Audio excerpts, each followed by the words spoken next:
Or, you sure I can't take your clothing? Replicating my clothes is near damn impossible, you know. It's not impossible until you try it out. Habertrot, a dear friend of Morgan. Overall, she is but the size of a child at best, a fairy who helps out women who seek out to be brides. To say that Archer was surprised when he first saw her was an understatement. This is my dear friend Habertrot. This is your familiar, my bride. Impressive, is he not, Habertrot? That's Habertrot. Needless to say, as they waited to leave, Habertrot was interested in his clothing. Given she's never seen such things before, she understands that the red mantle he uses is from the church, which he is surprised. That means executors of the church exist in this world as well. But no, it seems like the fairy's interest was more to his black body armor, explaining how she hasn't seen this type of material or doesn't know what it is. But he merely explained that the material has yet to be discovered, causing interest, you can say. What is it now? Archer sighed. Hold still. Habertrot got in front of Archer, stopped the man from walking as he looked at her in confusion. The next thing he knew, he saw her inspecting him from top to bottom. Yes, I see. Hey, I think you'll be fine. Though I suppose I'll have to make you an outfit. Outfit? For what? Next question. Archer squints his eyes at Habertrot, judging in silence. May I ask something? What is it that you wish to ask? You call master? A bride? Why is that? Because I simply believe my dear friend deserves happiness. I enjoy guiding future brides to happiness, helping them seek out to become the perfect bride candidate.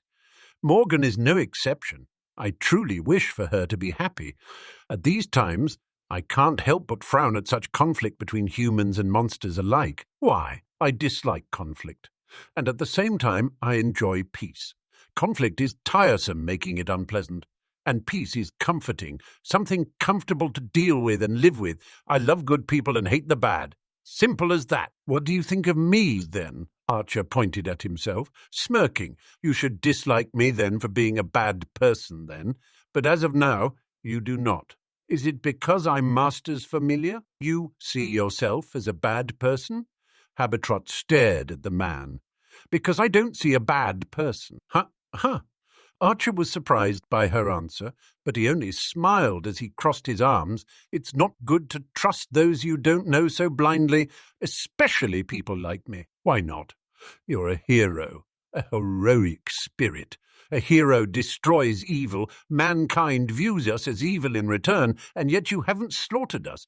Does that not make you a good person? Good person for not killing a threat? No, silly. For not having your mind and actions be clouded by prejudiced thoughts towards us enemies of mankind, of course. Whether I did or not, a battle at the start is suicide. The fairy knights are strong. Their strength is no joking matter. To think they're not heroic spirits is impressive. At best, they're on par with heroic spirits. Even more, Fairy Knight Lancelot seems to be the deadliest of them all.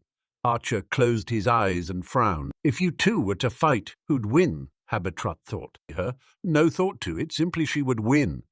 Under any normal circumstances, if I were to be summoned by someone else. But given my master is quite the powerful being herself, and I'm being fed an infinite source of mana, I'd say I'm confident I can win. Hey, really? Habertrot looked at Archer in shock. You actually can. Trust me, I'm not being overconfident or boasting. It's simply because I'm Morgan Le Fay's familiar that I can win. Given King Arthur must possess the same manner as my master, I'd be just as strong if I was summoned by her. So it depends on the amount of mana you receive then. I suppose that makes sense. Given mana is important in sustaining you servants, correct? Then that must mean the more mana you have, the better you can use your capabilities to the max. Habertrot smiled. Now I can't wait to see you fight in the tournament. Neither can I, Archer replied with a whisper. A sense of loss and uneasiness came from his voice as he strained his vision. Habertrot looked at the man in silence, concerned at the way he said it and how depressing the man's face looked. Does he truly wish to fight? What is he conflicted about? Perhaps because he, a hero, is fighting against other heroes, as an enemy, not just any enemy, one that is part of the Demon Lord's army. Oh, truly? How depressing and hilarious is that? A man without a legend, but a hero saving the world, now fighting against the world. Talk about a black comedy. The king sat on the throne. Patiently, her eyes were closed, and her sword but stabbed into the ground. There on the throne, she but patiently waited. Waited and waited. For the time is nigh, my king. They've arrived, Sir Lancelot declared. The man kneeled towards the king. Her eyes opened as she smiled at Lancelot. Rise, Lancelot, you don't have to be so modest. Artoria smiled at Lancelot as the man got up, though she then frowned. Let them pass, Artoria said. Understood, Sir Gawain said. The doors to the throne opened, and as soon as the doors allowed a space where someone can enter, a quick shot of mana shot right at Artoria. Artoria looked unfazed, but brought out her ultimate weapon. Avalon, the sword of hers, was then sheathed by a golden scabbard. In front of her as it floated, blocking the attack as dust formed. Fufu, that was slower than usual, my dear sister. Are you perhaps growing rusty? Morgan smirks as she entered the throne room. Behind her, Habetrot, Melusine, Bargist, Baubhan Sith appeared. Sir Agravain sneered at Morgan's presence alone as he tried to calm himself. It's that time of the decade, it seems, Sir Tristan said. Oh, how sad! But another hollow defeat for both sides, as the victor will not be revealed again, Tristan said sadly. Morgan, it has been a while. Merlin smiled ever so freely. She looked at the incubus with a frown. Talk about awkward, Archer said as he finally appeared on the scene. Honestly, you shouldn't go wasting precious mana like that, Archer said as he walked up to Morgan, who rolled her eyes. Please, wasting is an understatement. There's no such thing as being able to waste infinite of something.